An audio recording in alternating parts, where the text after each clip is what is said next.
So hey guys, welcome back to our brand new video. तो आज की video में मैं आपसे बात करने वाला हूँ इफेक्टिव एटॉमिक नंबर कॉन्सेप्ट के बारे में। ठीक है, इसको हम पढ़ते हैं बीएससी सेकेंड ईयर में कोऑर्डिनेशन कंपाउंड चैप्टर में, और ये एक one of the most important topic में आता है। ठीक है, क्यों? क्योंकि ये बीएससी में तो आता ही है, बीएससी के सारे एग्जाम में आता ही है। अगर आपके सिलेबस में इफेक्टिव एटॉमिक नंबर है तो 100% लिख लो, ये आएगा ही, इसमें से क्वेश्चन तो आएंगे ही।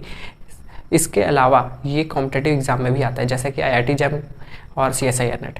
तो आपको ये टॉपिक अच्छे से करना बनता ही है, क्योंकि आपका एक तीर से दो निशाने होने वाले हैं। सो गाइस, बिना किसी तरीके करते हैं वीडियो को स्टार्ट। तो पूरा कॉन्सेप्ट जानने से पहले हम लोग पढ़ लेते हैं बुक में जो डिफाइन दी है उसको, फिर हम लोग समझने की कोशिश करते हैं कि है क्या।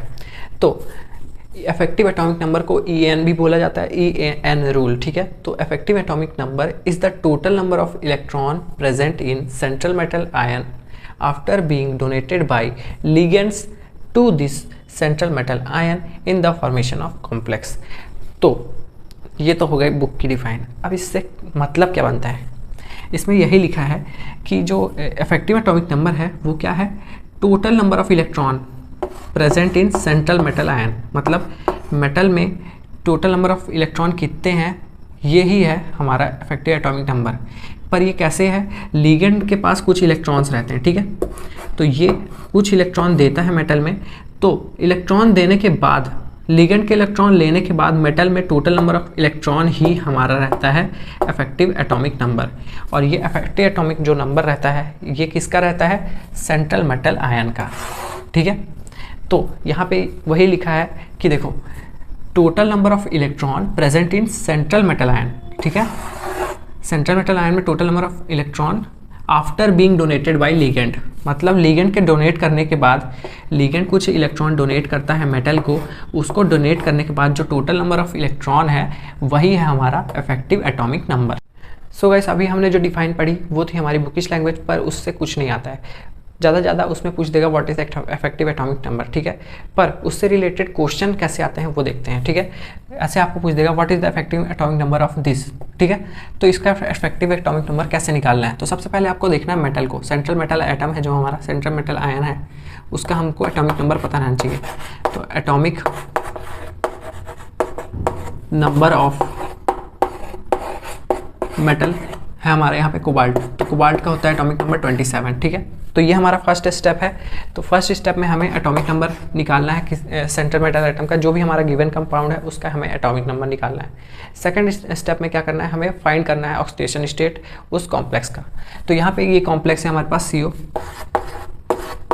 NH3 6 3+। ठीक है, तो ऑक्सीडेशन स्टेट निकालने के लिए जो हमारा मेटल का रहता है उसको हम लिखते हैं X, क्योंकि हम मेटल का ही ऑक्सीडेशन स्टेट निकाल रहे हैं। NH3 हमारा न्यूट्रल लिगेंड है तो ये हो जाएगा 0, और 6 लिगेंड है तो ये हो जाएगा ×6, और जो ऊपर 4 रहता है उसको हम इक्वल में लिखते हैं तो +3। तो हमारा यहाँ पे ऑक्सीडेशन स्टेट आ गया, वो आ गया मेरा +3। ठीक है, तो +3 आया, मतलब कि हमें CO के ऊपर +3 लिखना है। ठीक है, तो CO+3 अगर हम लिख रहे हैं तो मतलब कि हम 3 इलेक्ट्रॉन निकाल रहे हैं CO से, कोबाल्ट से। तो यहाँ पे हो जाएगा 27 - 3 = 24। ठीक है, ये हो गया हमारा सेकंड स्टेप, ऑक्सीडेशन स्टेट वाला इलेक्ट्रॉनिक कॉन्फ़िगरेशन। उसके बाद हमें क्या करना है? Number of electron donated bye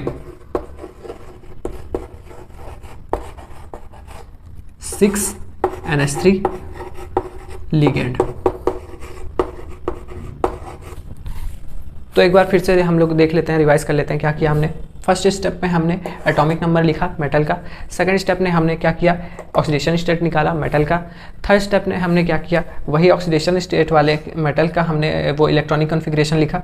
ठीक है, उससे 3 इलेक्ट्रॉन निकाल दिए क्योंकि यहाँ पे +3 आया था वो ऑक्सीडेशन स्टेट। उसके बाद हमने क्या किया? मेटल का काम हो गया। अब बारी है लिगेंड की।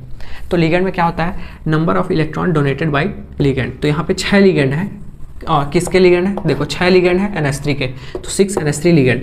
तो यहाँ पे आपको एक चीज़ बताने वाला हूँ कि एक लिगेंड हमेशा 2 इलेक्ट्रॉन लेके चलता है। तो हमारे पास 6 लिगेंड है।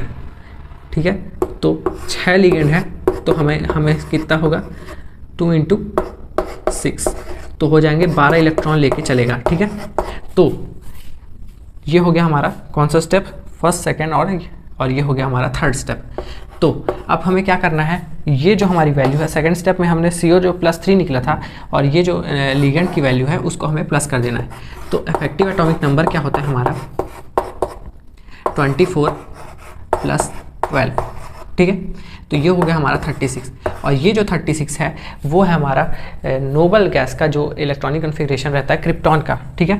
36 रहता है क्रिप्टॉन का, तो ये आ गया हमारा effective atomic number of cobalt. एक और एग्जांपल लेते हैं, इसमें हमने लिया है NiCN4 2-, ठीक है। तो सबसे पहले क्या करेंगे, फर्स्ट स्टेप हमारा है एटॉमिक नंबर ऑफ Ni को क्या बोलते हैं, निकल, ठीक है। एटॉमिक नंबर ऑफ निकल 28, ठीक है। सबसे पहले हमने निकाला एटॉमिक नंबर ऑफ निकल, तो वो हमारा है 28, हमें पता है। अब हमारा सेकंड स्टेप क्या होता है, हमेशा की तरह ऑक्सीडेशन स्टेट निकालना। तो हम फिर से निकालेंगे ऑक्सीडेशन स्टेट 2-, ठीक है। तो हमेशा मेटल का ही निकालते हैं ऑक्सीडेशन स्टेट।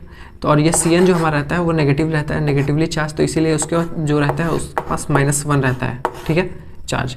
और ये 4 लिगेंड है तो -1 × 4 और यहाँ पे जो ऊपर चार्ज रहता है उसको इक्वल के सामने लिख देते हैं। तो x + -4 = -2।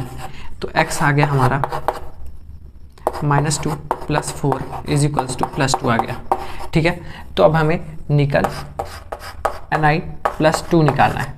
तो जो आ गया हमारा कितना 28 - 2 = 26, ठीक है।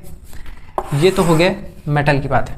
अब हमने क्या कर लिया, मेटल को देख लिया, ये हो गई मेटल की बात। अब हमें क्या करना है, नंबर ऑफ, अब हमें लिगेंड की बात देखना है। तो यहाँ पे 4 लिगेंड है, number of electron donated bye 4 cyanide ligand. तो जैसा कि मैंने बताया था कि एक लिगेंड के पास 2 इलेक्ट्रॉन रहते हैं, तो 4 लिगेंड के पास कितने रहेंगे, 2 इलेक्ट्रॉन × 4 मतलब 8 ठीक है। तो अब हमें सीधा सीधा कुछ नहीं करना है, इसको प्लस कर देना है 26 और ये 8 को, ठीक है। तो इफेक्टिव एटॉमिक नंबर आ गया हमारा 26 + 8। तो 26 + 8 आया हमारा 34। तो यहाँ पे 34 आया और इफेक्टिव एटॉमिक नंबर हमेशा आना चाहिए नोबल गैस का कन्फिग्रेशन ही, ठीक है। ऐसा ये रूल कहता है, ऐसा ये कॉन्सेप्ट कहता है, पर इसका एक्सेप्शंस भी है, ठीक है। तो यहाँ पे 36 नहीं आया, मतलब कि 36 से कम आया, 34 आया, ठीक है। तो इसका मतलब ये एक्सेप्शन है। एक्सेप्शन इफेक्टिव एटॉमिक नंबर का ऐसे भी हो सकता है कि 36 से ज़्यादा भी आ सकता है, 36 से कम भी आ सकता है, और जो 36 एग्जैक्ट आया मतलब वही इफेक्टिव एटॉमिक नंबर कॉन्सेप्ट को फॉलो कर रहा है। तो ये चीज़ आपको ध्यान में रखनी है, ठीक है। सो गाइस, ये था छोटा सा video effective atomic number concept के ऊपर। अगर आपको ये वीडियो अच्छा लगा तो इसको लाइक कर देना, चैनल को सब्सक्राइब करते हुए जाना, बेल आइकन को प्रेस सिलेक्ट कर देना, और कोई भी डाउट हुआ ना तो कमेंट सेक्शन में कमेंट जरूर कर देना। सो गाइस, करते हैं वीडियो का एंड, मिलते हैं नेक्स्ट वीडियो में। Till then bye bye.